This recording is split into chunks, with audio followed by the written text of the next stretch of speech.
बोलिए। हमारे प्रिय दर्शक, प्रिय श्रोता, हमारी इच्छा है कि हम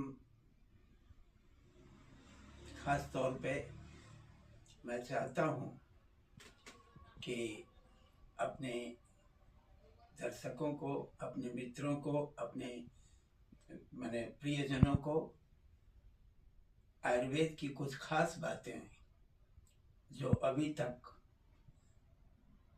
जन जन तक नहीं पहुंचा है,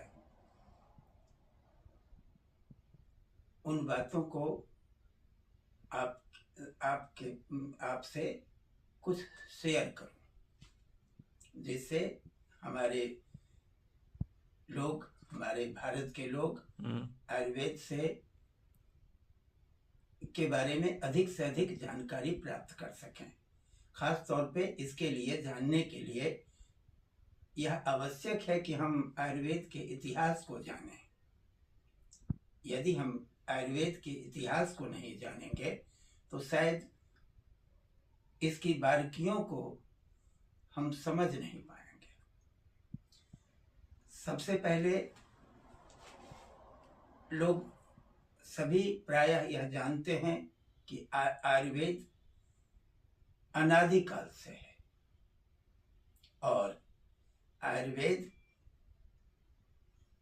युग के प्रारंभ से ही, यूं कहा जाए कि युग के प्रारंभ से ही, सृष्टि के आरंभ से ही आयुर्वेद की स्थापना हुई, उत्पत्ति हुई। इसमें सबसे पहले परमपिता ब्रह्मा जी ने अपने पुत्र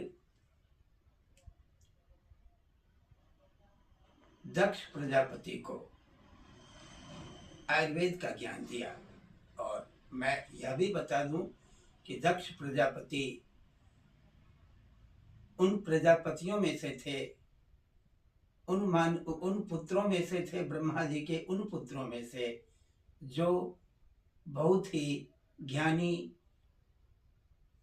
और इच्छुक थे आयुर्वेद से की बातों को जानने के लिए।